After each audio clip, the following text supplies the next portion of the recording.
Good evening to you, and thank you for joining us on News 360 live here on TV3. My name is Aisha Yakubu. And my name is Parkwis Yasari. And coming up in the next 60 minutes.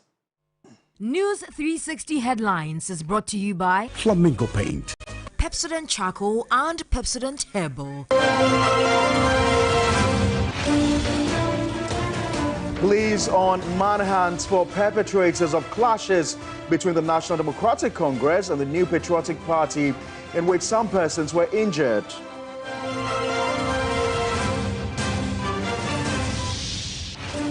Devastation unleashed by illegal mining activities impacts Densu and Birim rivers, threatening livelihoods in the eastern region.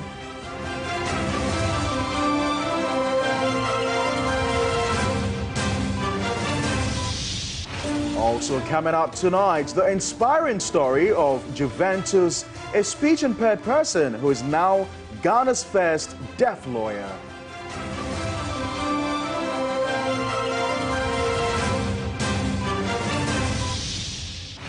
And on the international front, Elon Musk's Starship rocket completes a world first after part of it was captured on its return to the launch pad.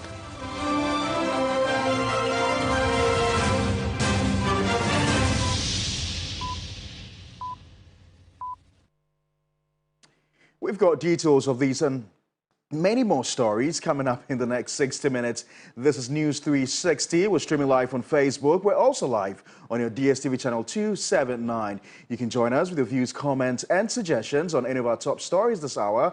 Feel free to visit any of our social media pages on Facebook and on X.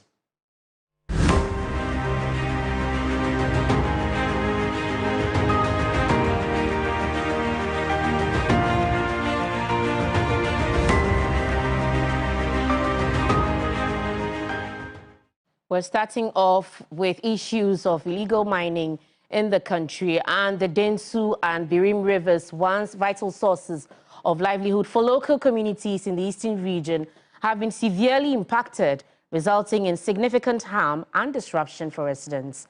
What was once a blessing has now become a burden. Eastern Regional Correspondent Yvonne Nikwe reports. These rivers were once a source of life and prosperity for local communities, but the discovery of gold deposits has brought untold harm due to irresponsible mining activities. Farmers who relied on the rivers for irrigation farming are now grappling with the loss of expected harvest and their investments. I and my brother, we made a gardener's farm, and we made about 30,000 Ghana cedis from the farm. But this time around, we can't do it anymore. Our pipes, our pumps are all in our rooms. The Galamsey has destroyed everything over there. Everything, including the fish. Others struggle to access potable water, and when they do, the colored water raises fear about its safety. The turbidity levels are alarmingly high at Denswano, the intake source of the Ghana Water Company Limited in Koforidua. Getting to 1 month, your pipe, Our tap is often dry, and when it flows, the water is discolored and looks like tea. Local chief Ni Odote Sowa warns of the dire consequences on cocoa farming if irresponsible mining activities continue unchecked. No water, okay, water, no this time, but no banana soon. Our cocoa trees and vegetables have been destroyed due to illegal mining. The Cocoa Board Deputy Executive Director, Health Extension, Dr. Kwame Uswansa, underscored the importance of cocoa to Ghana's gross domestic product and advised farmers against leasing their lands to miners. The cocoa has supported this country in so many ways, providing support for road construction, for school building and other things. Cocoa is the backbone of this country, and therefore you shouldn't just release your land and get something in the very short term. Continuous irresponsible mining activities in Densu and Birim rivers and the arable land would continue to disrupt multiple sectors, undermining the government's efforts to achieve Sustainable Development Goal targets by 2030 and breaching legislative instruments. Meanwhile, the Secretary of the Ghana National Association of Small-Scale Miners has pledged its renewed commitment to promote responsible mining practices. Then small-scale miners that have been issued with licenses should work according to the tenets of the license, because most of these illegalities are perpetrated on rivers, which goes to several communities. Sea level, the next issue is to form what we call community enforcement approach, sort of managing the illegal mining activity. Some analysts have argued that the renewal of Operation Halt to clamp down on irresponsible mining activities by the government is not a long-term viable solution. Reminders to watch News 360. This is our major news bulletin for the day. Illegal small-scale mining activities on the Black Volta Basin at Bamboy in the Bulletin district of the northern region continues despite calls for a ban. In September this year, the Savannah Regional Security Council undertook a swoop on the Black Volta at Bamboy, banning 4 Chanfan machines. Illegal small-scale mining, commonly known as galamsey, has devastated vast areas of Ghana's forest cover and destroyed thousands of acres of farmlands. Rivers such as the Pra, Ofin, and Ankobra have been heavily polluted due to the activities of illegal miners. The degradation of natural resources represents not only an ecological disaster, but also a significant threat to the livelihoods of communities that depend on these rivers for drinking water, fishing, and agriculture. In northern Ghana, both the Black and White Voltas have also suffered from illegal small-scale mining activities. The White Volta River at Zongo Yuri in the Upper East region flows through Ntereso and Bamboy in the Bole district of the Savannah region. The river has been found to contain high levels of lead, mercury, and cyanide, exceeding the acceptable limits set by the World Health Organization and the Environmental Protection Agency. In the Zongoiri area, where there is a river there, I think that river flows into the White Volta. We found high levels of iron and manganese. But of course, its accumulated levels in these waters over a period of time may cross a level which is above the normal threshold that iron levels or manganese levels should be. In the Bole district of the Savannah region, several communities are engaged in galamsey activities. They have machines that detect the gold. The computer rather destroy the environment more than the gatos. For the computer, I bet you if it is a week that you fed that this side has proof, and you go there, you will see the kind of destruction that they've done to the environment. Because that one, you dig like they are just digging pits all over. Recently, calls have intensified for decisive action to address illegal small-scale mining in the country to protect the environment and river bodies. Because we can swim, chasing them on the river is difficult for us. So normally we ask we and the people, the army people, who are the navy, to come and join us, support us, because they are the people who can swim. We cannot jump into the river. Sometimes we go and stand there and be looking at them, and they will just jump in the water, run away, leave us standing there. The Volta River that runs through Burkina to the northern part is polluted with mercury. And this has implications for the health of all of us. You know, so people are using mercury to mine, and it's going to the water bodies, and we are drinking, the animals are drinking, the fishes, and all that will affect our health. And nobody is regulating that. President Akufo-Addo announced measures against illegal mining, including the deployment of military personnel to flush out illegal miners from water bodies and forest reserves, which remain red zones for mining activities.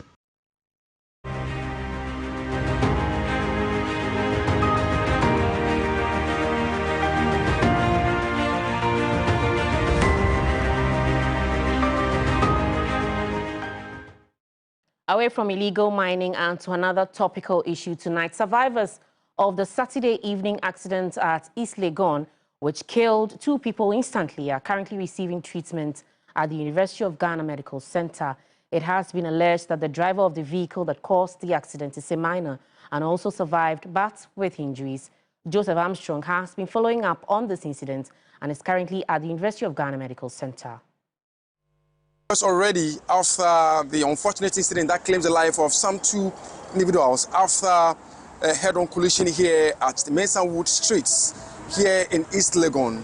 We are told all victims that survived are currently receiving treatment at the University of Ghana Medical Center. But there's a man that was in a house and saw everything. He actually rescued the lady we are told has currently been discharged. Let me find out from him exactly what he saw and then how it all happened. Daddy, talk to me. Yeah, that's 4:22. That is 4:22. Yeah, PM. PM. Yes. The accident happened. Yes.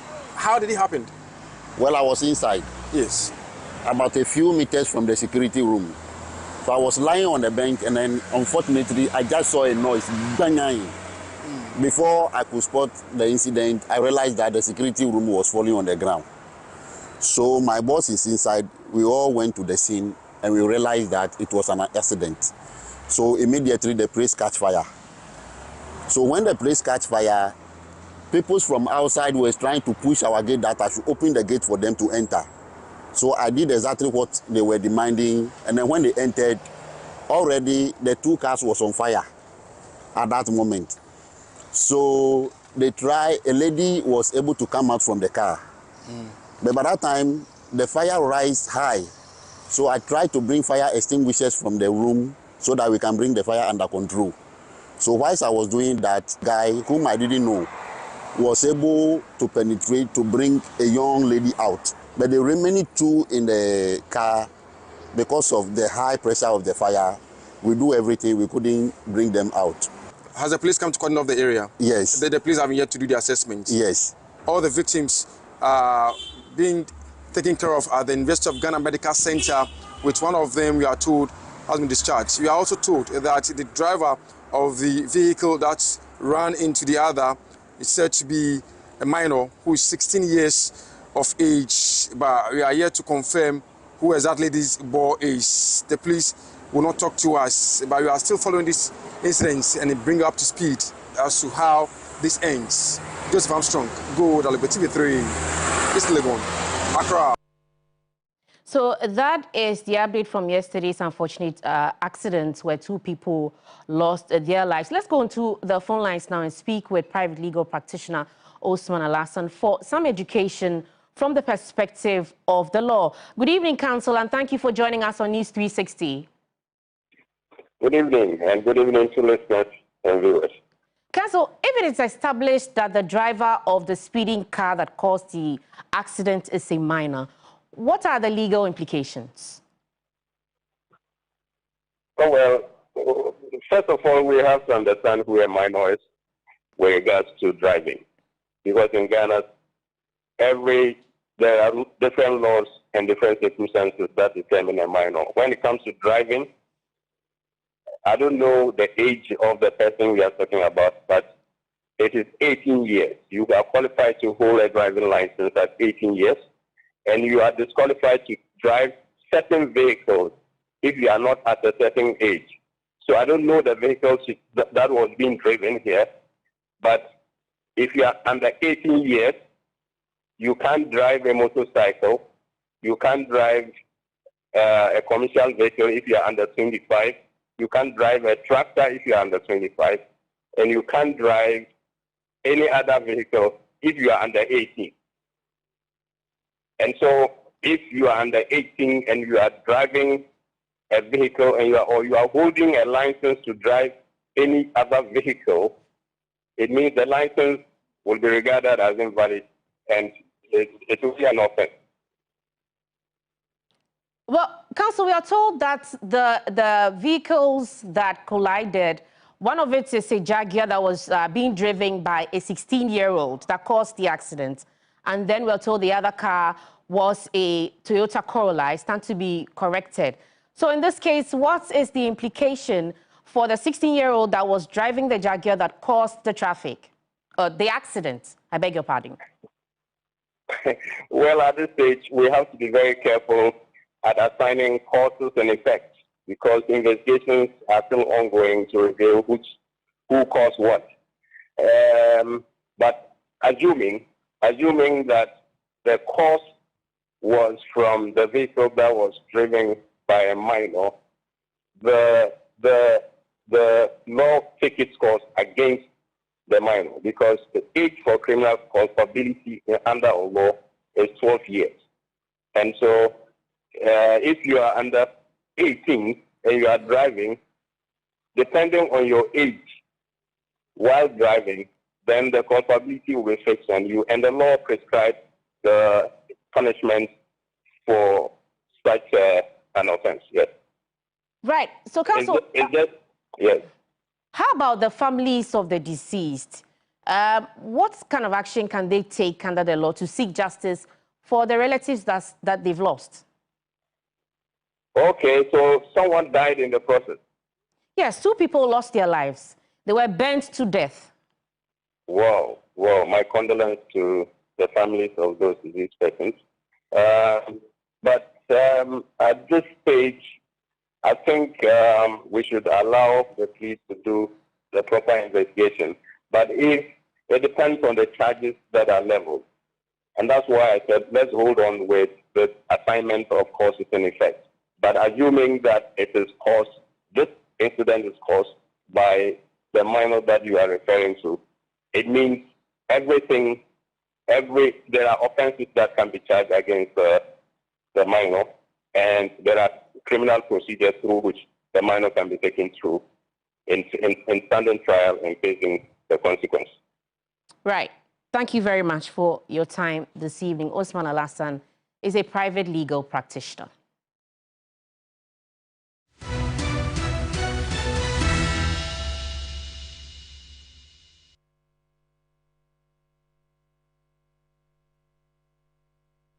You're still watching your election command center here on TV3. We'll bring you the very latest updates in the elections, what's happening in the camp of the NDC and the NPP as well.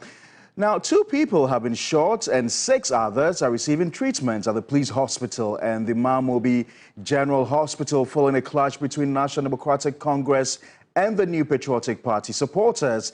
The incident occurred near the Mamobi market when sympathizers of both parties clashed during their weekly campaign walks. My colleague Emmanuel Samani was at the scene and reports.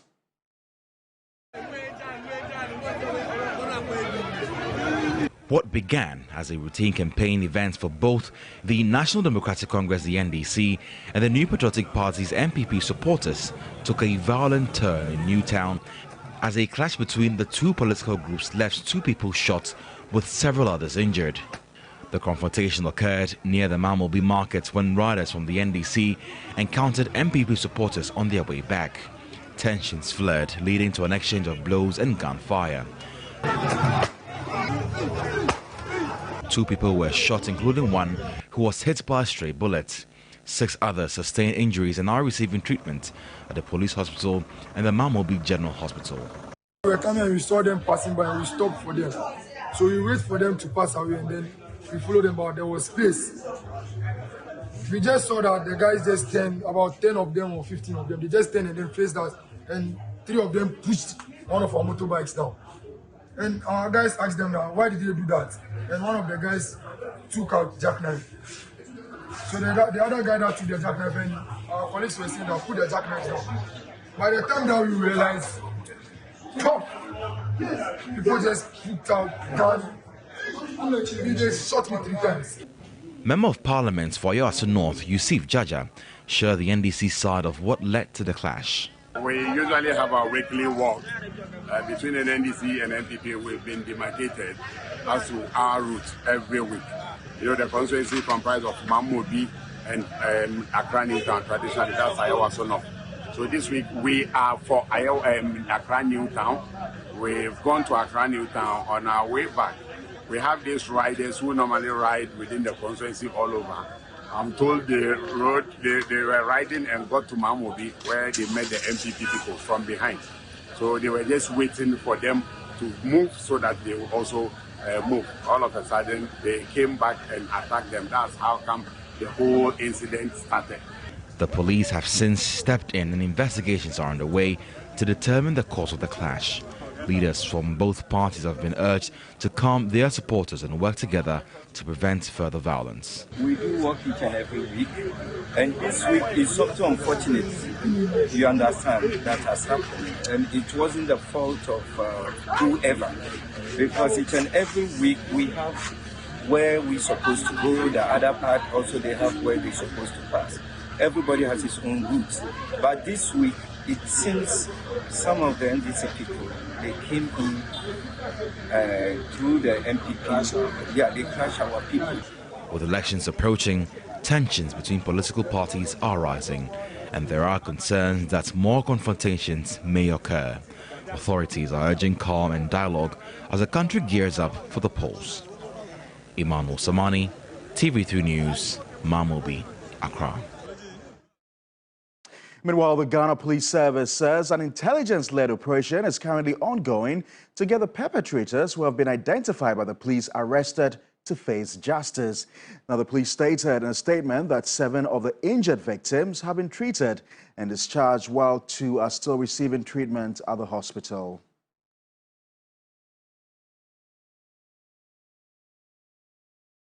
And now the National Democratic Congress presidential candidate has described the government's assertions that it has returned the country to international capital markets as blatant falsehoods that should be disregarded. Campaigning in the Upper West region, John Mahama stated that a vote for the NPP would be a reward for mismanagement, dishonesty and daylight robbery. Here's a report by Komla Kluche.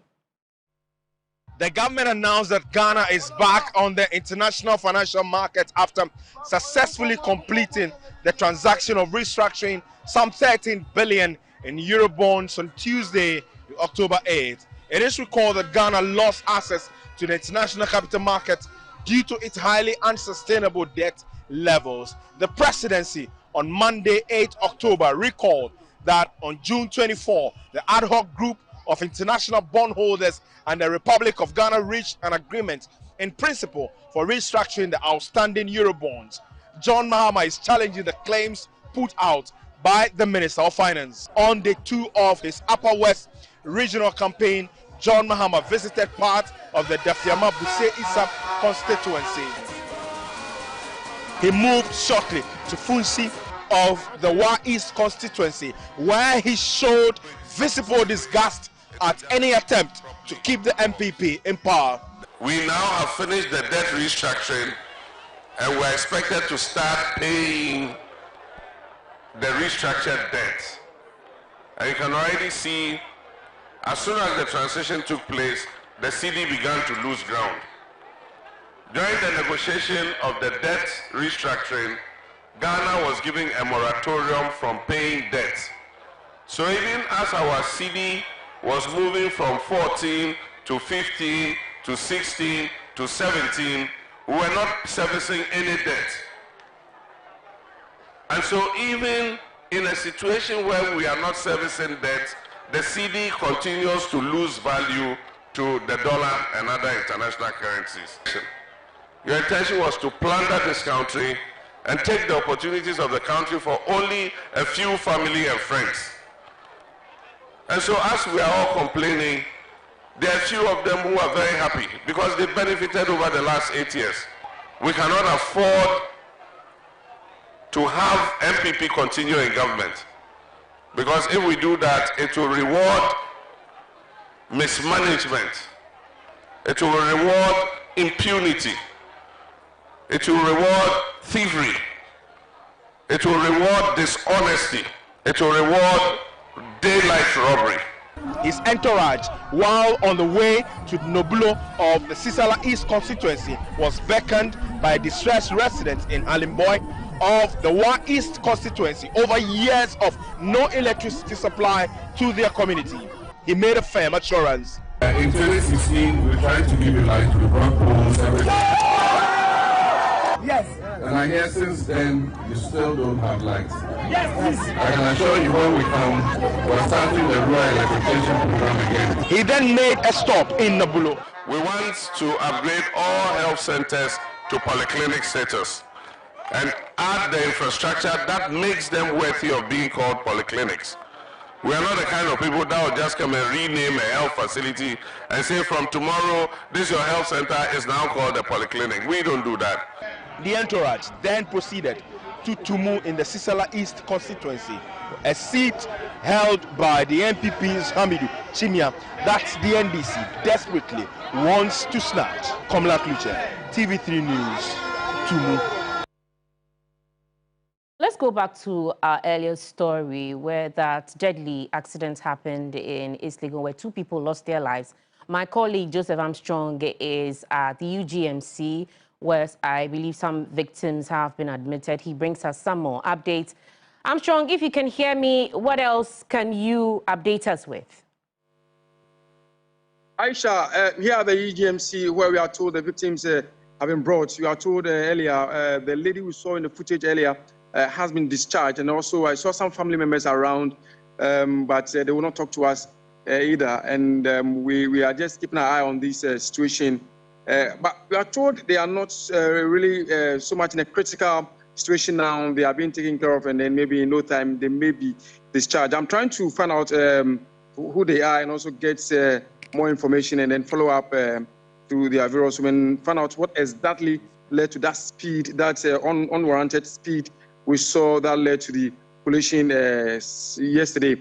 So currently we are going to pitch camp here for a while and see how this situation unfolds, and definitely will bring you up to speed to our viewers how this ends, and definitely trust TV3 that we will not rest until we get to the bottom of this matter, Aisha.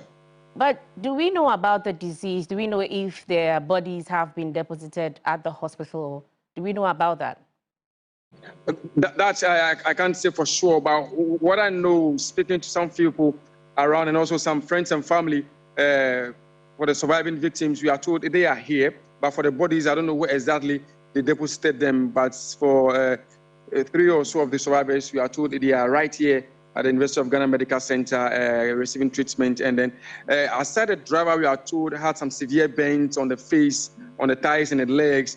The others sustained just some minor injuries, but the minor, the 16-year-old boy, we are told, had some severe burns on the face because of the fire that raised the 2 vehicles. Right. And hopefully he should get well soon, and then we also get to know what maybe whether he filled brake or is a faulty from the side of the vehicle. We'll get these details in coming days, Aisha. Thank you very much, Armstrong. Hopefully you get some more details for us so that we can give it to our viewers in subsequent bulletins. Joseph Armstrong is our man on the beat. He's following that East Legon deadly accident where 2 people lost their lives. Right, Aisha, so from one such story to an inspiring one, and born with the ability to hear, Juventus Duarina's life took a dramatic turn when he suddenly became deaf. Despite the challenge and also being speech impaired, he persevered and braved the odds. On Friday, October 11, Juventus was called to the bar, becoming Ghana's first deaf lawyer. He shares his inspiring story with my colleague Portia Gabo. Juventus Durina.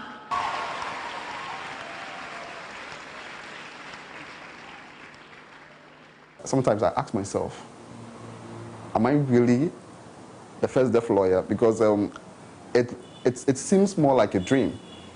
You know, out of the 777 students, I'm really, really inspired. Personally, I'm inspired myself because it has been a long time dream.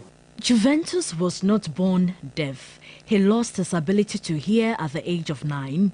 Because I was sick, I became a deaf person. I didn't know what to do. So in 1996, I came back to school again. And there was a school for the deaf in Wa. So that's what school for the deaf. I went there.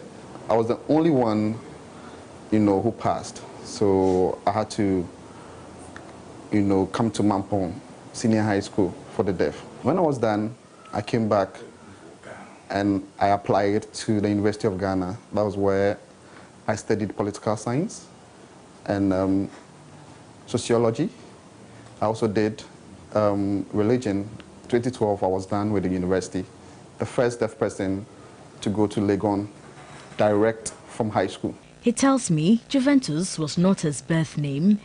Honestly, my name is Juventis. I think it's Juventus. Okay. But that's what I know. But when I went to school, when I was a child, when I went to school, the teachers, when they had the name for the result, this name sounds more like Juventus, like the football club. And that became Juventus since then. He recounted his journey to become a lawyer. When I went to UK and then got my LLB, came back, I was more inspired.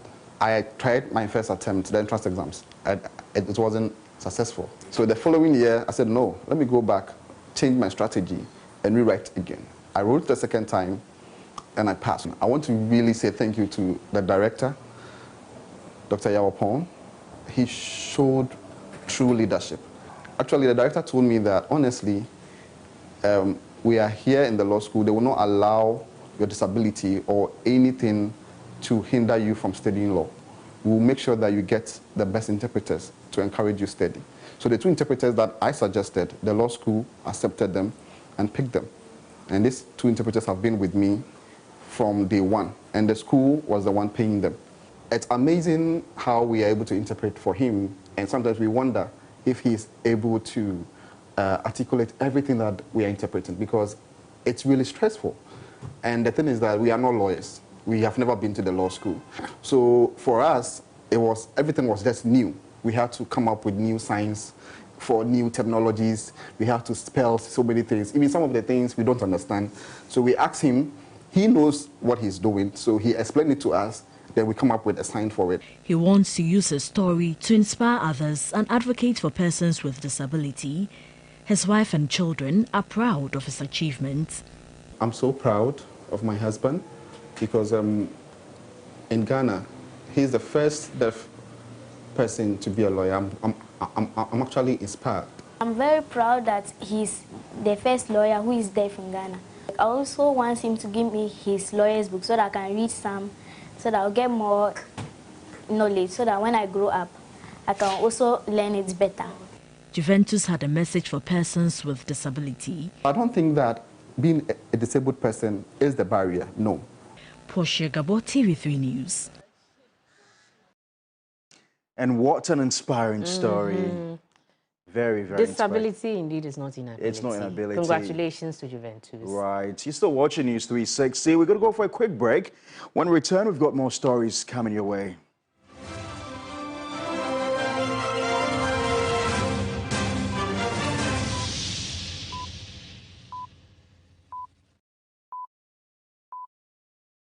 We solve the unemployment crisis in Ghana. Yes, Massa. By using formula 133. Can you expatiate? Say, this simply means 1 job, 3 shifts, 3 people. That is the Mahama 24-hour economy policy. Under this policy, businesses will be given tax incentives, cheaper electricity, financial support, and security support services to encourage them to work 24/7 by adopting 3 work shifts of 8 hours each. This will triple job opportunities in the country. This policy will boost production, increase productivity, and generate well-paying jobs in all participating businesses and public organizations. Excellent. The 24-hour policy will be a game changer. Vote for change. Vote for John Mahama and the NDC. You know, 1 bucket of Flamingo paint is equal to several buckets of any other paint brand on the market. Flamingo paint, superior durability, superior hiding, superior coverage. Flamingo paint, simply superior. You know, 1 bucket of Flamingo paint is equal to several buckets of any other paint brand on the market. Flamingo paint, superior durability, superior hiding, superior coverage. Flamingo paint, simply superior. Whenever you fly to space, or take your first step as baby, Soft Care always stays with you. New Soft Care Space Series is rooted from space technology. Keeps you dry and comfortable for 12 hours long. Offers you the most effective protection during your space journey. Soft Care. Protect your leap. All be lie. Thank you, boss. See you next week. Yo, where is my passport? Where is my passport? Yo, Madam Waba. What is that? And then it's special. Give me my passport. Madam, relax. Relax. You made me pay for express for 24 hours and yet it's not in. You told me that you are telling me this. What's going on? Hello. This man here has taken my money. That within 24 hours, he'll do my passport for me. Oh, see, that's the same thing applies to me. He told me last night, he's telling me this week. Process. That's what they do. Yeah. Oh, madam. Please relax. I'll get for you in 24 hours. Hey, Goroma. So you never change? Eh? You get passport for someone within 24 hours, Madam Obwa. See, the normal working hours is 9 to 5. Eh? Not 24 hours, yeah, I'm fat. You guys have made a very big mistake by trusting these people. Now, through digitalization, passport application has been made so easy. Now, you don't need to stress yourself and join any long queue for your passport. All you have to do is to log on to the Ministry of Foreign Affairs website and begin your application. Oh, sir! By buying a passport application voucher online. Simple and easier. And very soon, all you need to get your passport will be your Ghana card. What is it true? Yeah, Obisa. It is possible. Esuro, vote number 1 on the ballot.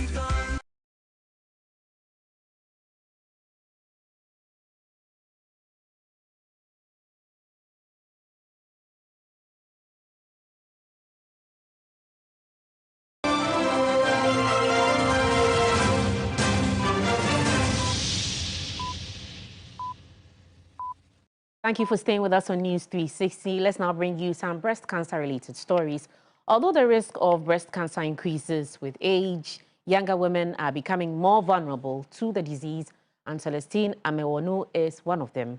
She shared her inspiring story of defying the odds to get married and have children after being diagnosed with breast cancer at the age of 26. The myths and misconceptions surrounding breast cancer in Ghana have left many young women unwilling to seek help during the early stages of the disease. Celestine, at age 26, had little knowledge about the disease. She assumed it was a disease that only affected those 40 and older.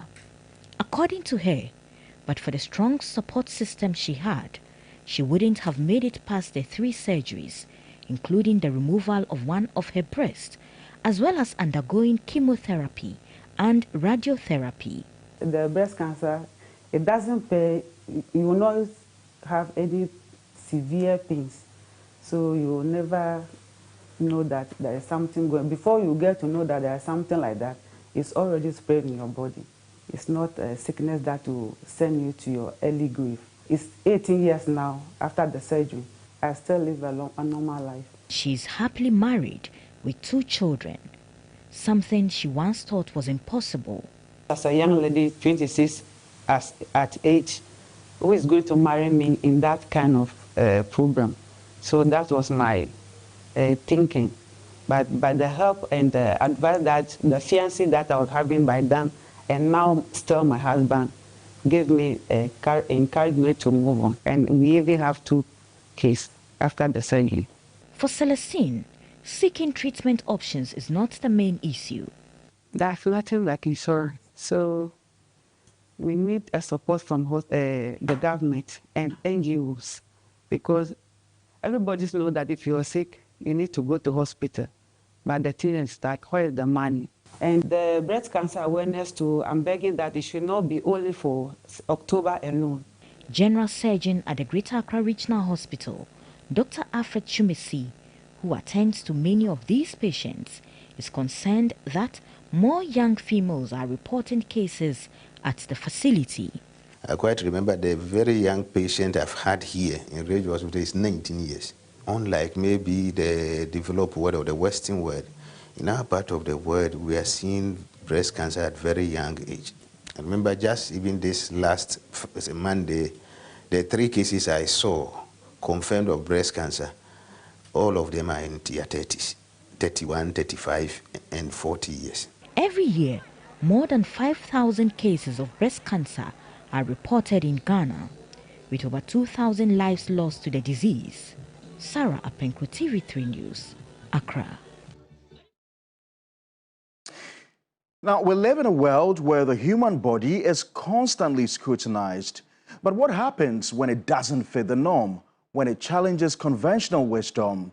Like being born with 2 vaginas, 2 wombs, 2 cervixes? Sounds like something out of a medical textbook.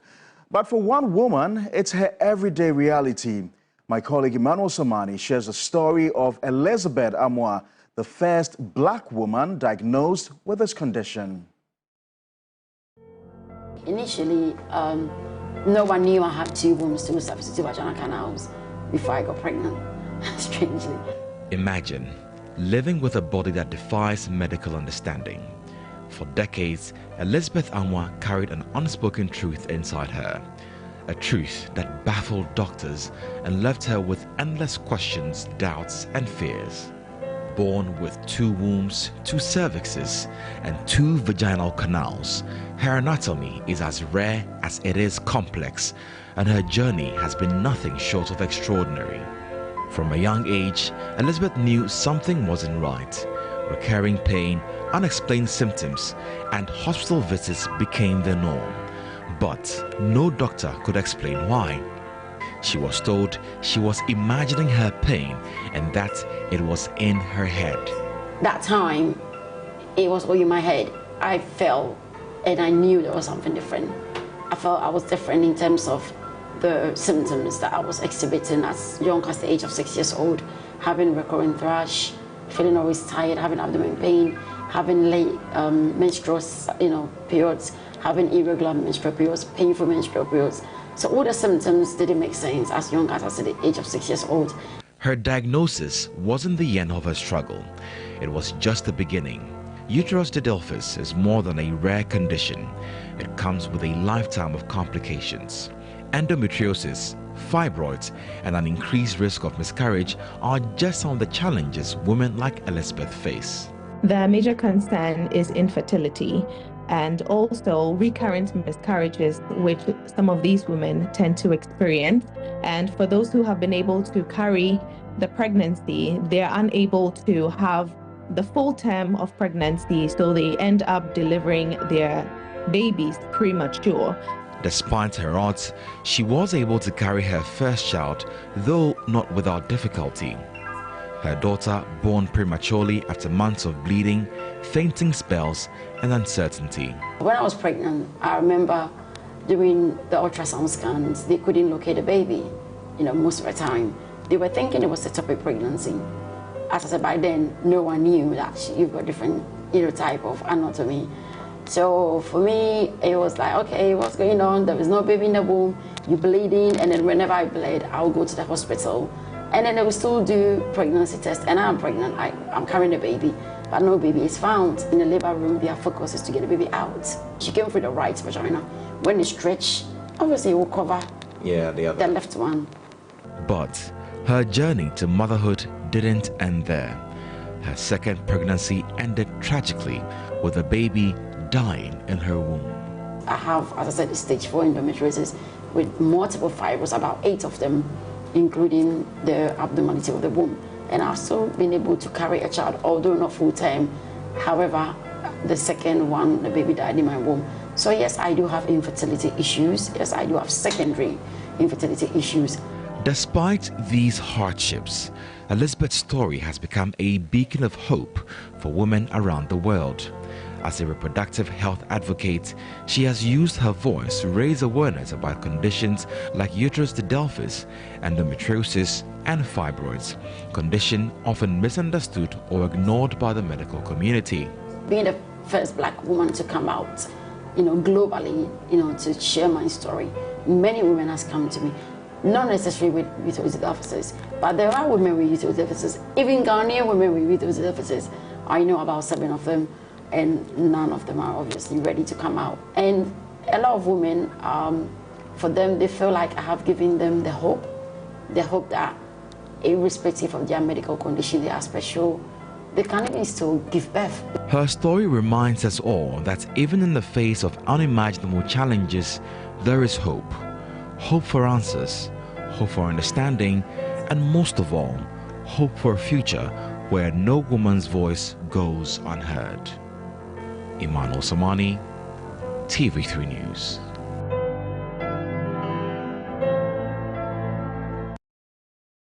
No matter your condition, there's still hope for the future. You're still watching News 360. Still ahead, we'll bring you the very latest in the world of sports.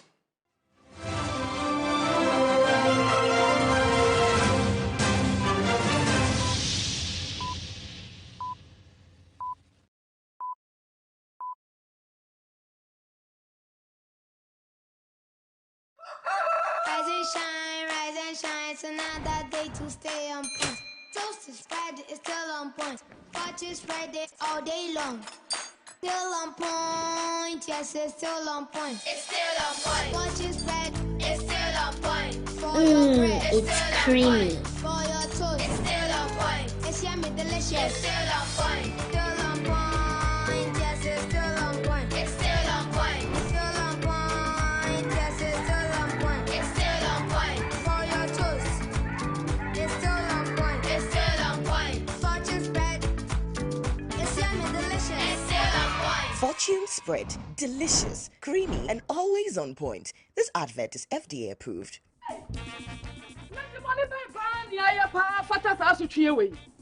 I see, Monsieur Namid 200 Ghana could also sister. Buy you in your 5 cities and 40 Ghana. Hey, take one container your 40 to 50 pesos and not 20 Ghana. And a dancing or long can do 30 Ghana. Adai, on my bay money away. What was our casa? Michel Dean. Sha, Doctor Midi 20 Ghana.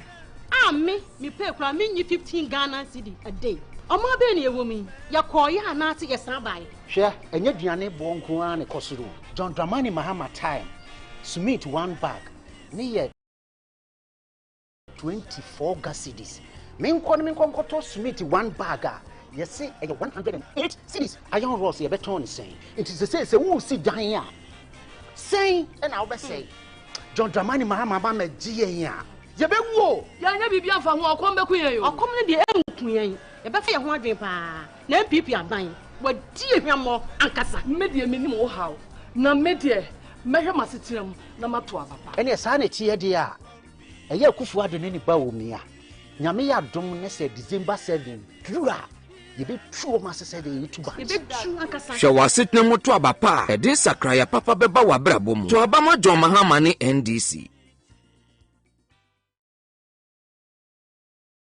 Results.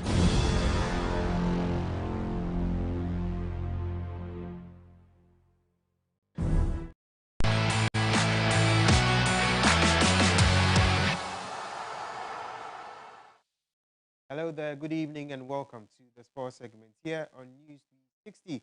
My name is Billy Shen, and on to our first story. Hearts of Folk secured their second win of the season in Wenchi after beating Young Apostles by 2-1 earlier today. Goals from Emmanuel Amankwa and Hamza Issa were enough for the Phobians, despite Samuel Prempe's spectacular overhead kick to pull one back for the hosts. The win moves Hearts of Oak to 8 points after 6 games, and the Phobians take on Dreams FC in their next game on Friday. Brilliant 10. Look at the distance, look at the angle, look at the technique. This is San, the assistant of the first goal. San is still in the box. Sani sits one player down. Sani's ball, Hamza Issa! And Hearts of Oak, in a blink of an eye. Now moving on to tennis, Novak Djokovic missed the opportunity to claim the 100th won a high-quality Shanghai Masters final. World number 1 Sinner, who is 23 years of age, continued his dominant form this season with a 7-6, 7-4, 6-3 victory over the 37-year-old Serb. Djokovic was aiming to become the third man after Jimmy Connors and watching Roger Federer to chalk up a ton of titles. Sinner, who continues to have a doping case lingering in the background, despite being initially cleared of wrongdoing, played impeccably to pick up his 7th title of a remarkable year.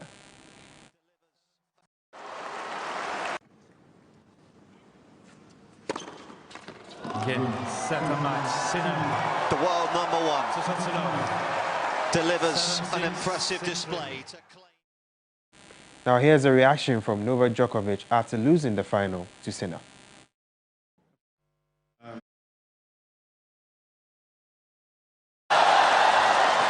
Again, first and foremost, to express the gratitude for all the support from the Chinese fans. They're amazing, one of the most passionate fans in the world.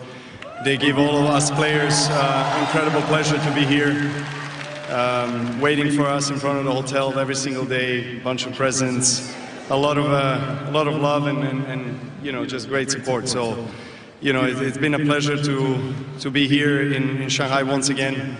You know, I've had lots of success on the Chinese soil in my career and haven't played in China for 5 years, so I missed it, and really glad that I came this year. You know, I think I played some really good tennis. I mean, obviously, congratulations to Yannick. He was just too good today, too strong, too fast, and well done. You're having an incredible year. You deserve this. Congrats to Yannick's team as well. Well done, guys. Great week. I know a couple of guys there, familiar faces. Well done, well done. You know, it's a great team. I'm really glad you guys are doing well. You deserve this. That's it for sports here on News 360. My name is Bill Ishen. Up next, entertainment. Entertainment news segment is brought to you by Napa Foods, Heaven Black Insecticide Spray and Coil, powered by 3 Entertainment.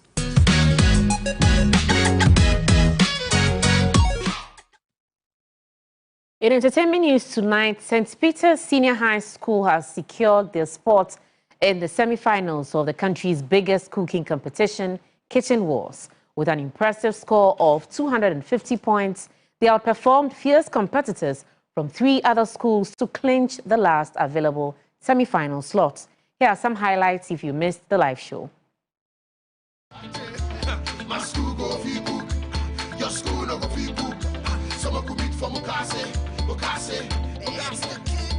The culinary battle between alumni groups in Ghana has intensified on TV3's Kitchen Wars. Season 3 has brought thrilling competition as schools vie for bragging rights in this high-stakes cooking experience. For a fact, action. You know, this vim that you have come with, if you lose today... Oh, no, see, that's in it. That's in the play is the kitchen. I'll grow and the form. This week, 4 schools, Ukwapeman School, Audome Senior High School, St. Peter's School and St. Augustine's College faced off in the kitchen, showcasing their culinary skills in a quest to advance to the final stage of the competition.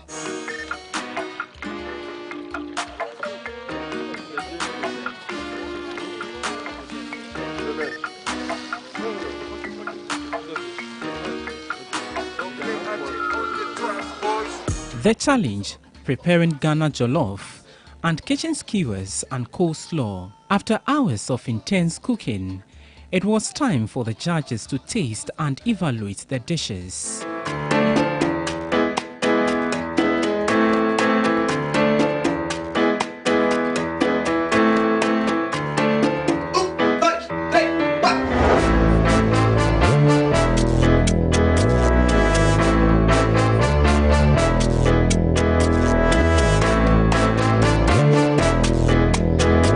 In a stellar performance, St. Peter's Senior High School emerged victorious, securing a golden ticket to the next stage of Kitchen Wars.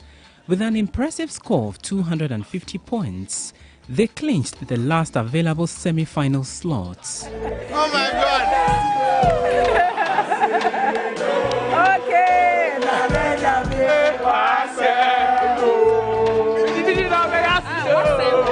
Your final words to St. Peter's. They've qualified for the semi-finals. What are you telling them?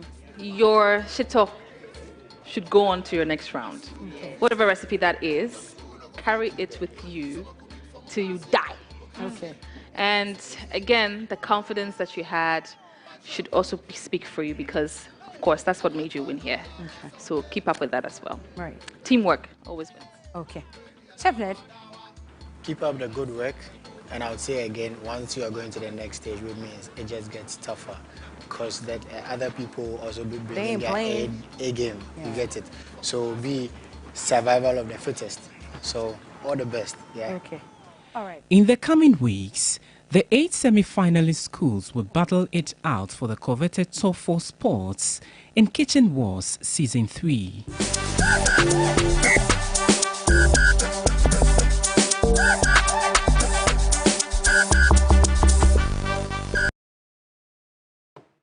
Let's now go for some sports of international news.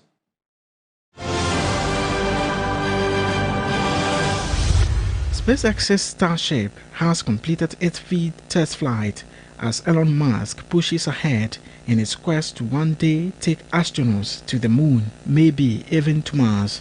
During this flight, the SpaceX team attempted something that have never been done before. Unlike its previous flights, when the booster splashed down in the Indian Ocean, it slowed itself down and descended gently back toward the launch pad for a pair of giant mechanical arms to catch it in what's known as the chopsticks maneuver. It brings SpaceX's ambition of developing a fully reusable and rapidly deployable rocket a big step closer. The UN peacekeeping force in southern Lebanon says Israeli tanks forced their way into one of its positions early on Sunday morning, the latest in a series of incidents in recent days.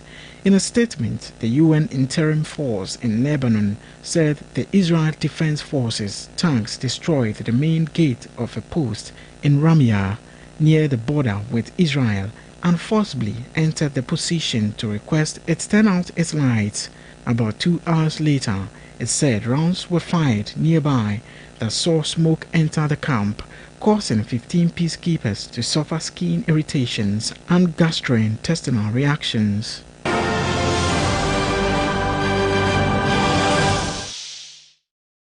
Well, that's all for News 360. Thanks very much for watching. For more news, you can log on to our website. It's www.3news.com. My name is Pa Kwesi Asare. And I'm Aisha Yakubu Khalid. Have a good evening.